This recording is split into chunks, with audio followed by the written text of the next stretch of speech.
நன்மை செய்பவர். ஆண்டவர் எல்லோர்க்கும் நன்மை செய்பவர். ஆண்டவர் எல்லோர்க்கும் நன்மை செய்பவர். ஆண்டவர் எல்லோர்க்கும் நன்மை செய்பவர். நாள்தோறும் உம்மை போற்றுவேன். உமது பெயரை என்றும் எப்பொழுதும் புகழ்வேன்.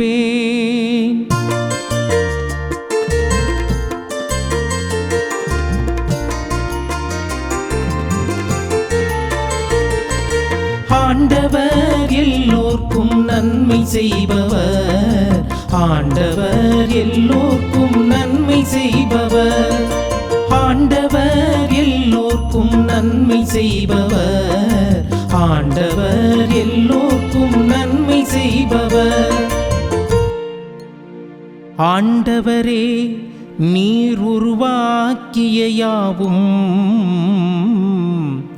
உமக்கு நன்றி செலுத்தும். உம்முடைய அன்பர்கள் உம்மை போற்றுவார்கள். அவர்கள் உமது அரசின் மாட்சியை அறிவிப்பார்கள். உமது வல்லமையை பற்றி பேசுவார்கள்.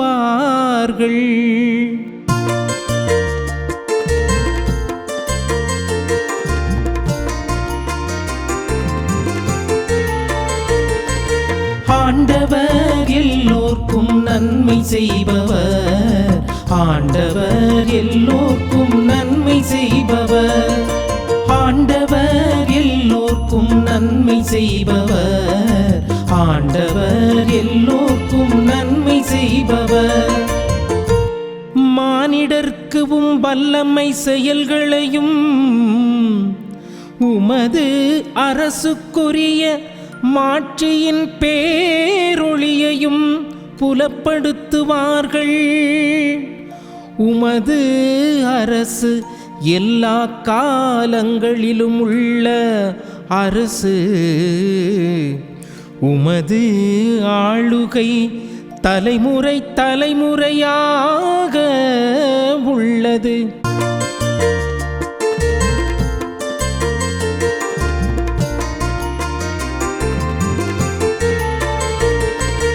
ஆண்டவர் எல்லோர்க்கும் நன்மை செய்பவர். ஆண்டவர் எல்லோர்க்கும் நன்மை செய்பவர். ஆண்டவர் எல்லோர்க்கும் நன்மை செய்பவர். ஆண்டவர் எல்லோர்க்கும் நன்மை செய்பவர். இறை இயேசுவில் பிரியமான சகோதர சகோதரிகளே, மாதா டிவியின் அன்பர்களே, உங்கள் அனைவருக்கும் இனிய வணக்கம். இன்றைய தினம் ஒரு திருப்பாடல் என்கின்ற இந்த நிகழ்ச்சியின் மூலமாக நாம் சிந்திக்கின்ற திருப்பாடல் 145. இது நேற்றைய நாளினுடைய திருப்பாடலுடைய ஒரு தொடர்ச்சியாக தான் இன்றைய நாளும் நாம் வாசிக்கின்றோம், சிந்திக்கின்றோம். நேற்றைய தினம் நான் சொன்னது போல இது ஒரு அக்ரோஸ்டிக் சாம் என்று சொல்லி அவர்கள் சொல்லுவார்கள். இதனுடைய முன் வார்த்தைகளை எல்லாம் வைக்கின்ற போது எபிரேய மொழியினுடைய முதல் எழுத்து ஆலஃபிலிருந்து இறுதி எழுத்து தவ் வரை இதனை இந்த திருப்பாடலினுடைய முதல் வரிகளில் நம்மால் பார்க்க முடிகின்றது. இது இந்த ஒரு திருப்பாடலுக்கு மட்டுமல்லாமல் இருக்கக்கூடிய 9 திருப்பாடல்கள் இந்த ஒரு வகையை சார்ந்ததாக இருக்கின்றது. குறிப்பாக 9ஆம் திருப்பாடலும் 10ஆம் திருப்பாடலும் இணைந்து ஒரு அக்ரோஸ்டிக் சாமாகவும், 25வது திருப்பாடல், 34வது திருப்பாடல், 37, 111, 112, 119 என்று சொல்லி இப்படி 9 திருப்பாடல்கள் இணைந்து ஒரு 8 அக்ரோஸ்டிக் சாம்ஸாக நம்மால் பார்க்க முடிகின்றது. அதிலும் 119வது திருப்பாடல் நம் அனைவருக்கும் தெரிந்தது போல இருக்கிறதுலேயே மிக பெரிய ஒரு திருப்பாடலாக நாம் பார்க்கின்றோம். இதனுடைய சிறப்பு என்னவென்று சொன்னால், ஒவ்வொரு 8 வசனங்களும் ஒரு எழுத்தை, அதாவது ஆலஃப் என்கின்ற அந்த முதல் எழுத்தை 8 திருப்பாடல்களாகும். 9ஆம் வசனத்திலிருந்து 16 வரை இருக்கக்கூடிய வசனங்கள் 2வது எபிரேய எழுத்தாகும். இப்படி ஒவ்வொரு 8 இறை வசனங்களும் ஒரு எழுத்தை மையமாக கொண்டு இயற்றப்பட்ட ஒரு திருப்பாடலாக இருக்கின்றது. இன்றைய நாளில் நாம் வாசிக்கின்ற இந்த 145க்கு இன்னொரு சிறப்பு என்னவென்றால், இது யூத ஜெப வழிபாட்டில் ஒவ்வொரு நாளும் 3 முறை ஜெபிக்கக்கூடிய ஒரு திருப்பாடலாக இருக்கின்றது. இது எளிதாக மனப்பாடம் செய்யக்கூடிய ஒரு வகையில் இருப்பதால் அனைவரும் இதனை மனப்பாடம் செய்து ஒவ்வொரு நாளும் ஜெபிக்கக்கூடிய அந்த ஒரு திருப்பாடலாக இந்த ஒரு திருப்பாடல் இருக்கின்றது. இதனை அந்த யூத மக்கள் ஆஷ்ரே என்று சொல்லி அவர்கள் அழைத்து இதனை ஜெபிப்பார்கள். இதனை இவர்கள் ஜெபிக்கின்ற போது இவர்களுடைய நம்பிக்கை என்னவென்றால், இந்த ஜெபத்தை ஒவ்வொரு மனிதனும் 3 முறை ஜெபிக்கின்ற போது நிலை வாழ்வுக்கு இந்த ஜெபம் இவர்களை வழிநடத்தும் என்று சொல்லி இவர்கள் நம்புகின்றார்கள். இந்த ஒரு திருப்பாடலை இன்றைய நாளில் நாம் சிந்திக்கின்ற போது இதனுடைய முதல் 2 வசனங்கள் 2, 3 ஆகிய இறைவசனங்களில் ஆண்டவரை போற்ற, கடவுளாக அரசனாக போற்ற நமக்கு தாவீது அரசர் அழைக்கின்றார். இந்த ஒரு அழைப்பு எதற்கு என்றால், அவரை நாம் போற்றுவதற்காகவும் அவரை போற்றுவதற்கு நாம் தகுதியற்றவர்கள் என்பதனை உணர்ந்து கொள்ளவும் இந்த திருப்பாடல் மூலமாக தாவீது நமக்கு அழைப்பு விடுக்கின்றார்.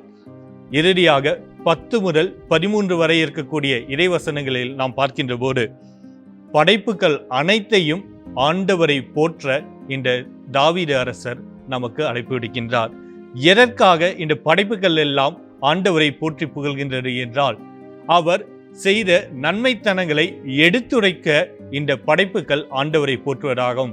அப்படி படைப்புகளே ஆண்டவரை போற்றுகின்ற போது அவருடைய மேன்மையான படைப்புகளாகிய நாமும் நிச்சயம் அவரை போற்றி புகழ வேண்டும் என்று சொல்லி இந்த திருப்பாடல் மூலமாக நமக்கு அழைப்பு விடுக்கின்றார்.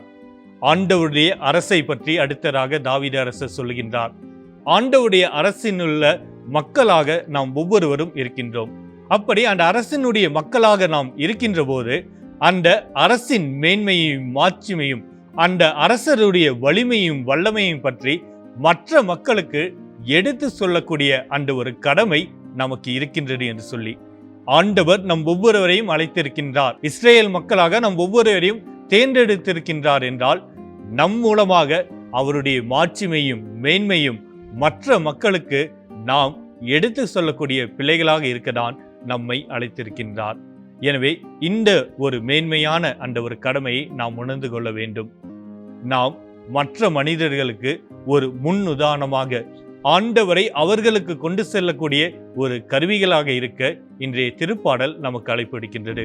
இன்னும் சிறப்பாக சொல்லுகின்ற போது, தாவீது ஒரு அரசனாக இருக்கின்ற போது அவர் கடவுளை பற்றியோ கடவுளுடைய மேன்மையை மற்ற மனிதர்களுக்கு கொண்டு செல்ல அவர் ஒரு தகுதியற்ற நிலையில் ஒரு அரசன் என்கின்ற அந்த பதவியில் இருக்கின்ற போது கடவுளை மற்ற மனிதர்களுக்கு கொண்டு செல்ல முடியாத ஒரு சூழ்நிலை இருக்கின்ற போது அந்த ஒரு பணியை தன்னுடைய மக்கள் செய்ய வேண்டும் என்று சொல்லி தாவீது அரசர் அழைப்பு விடுப்பதாகவும் இன்றைய திருப்பாடலை நாம் ஏற்றுக்கொள்ளலாம். எது எப்படி இருந்தாலும் நாம் கடவுளால் தேர்ந்தெடுக்கப்பட்டவர்கள்.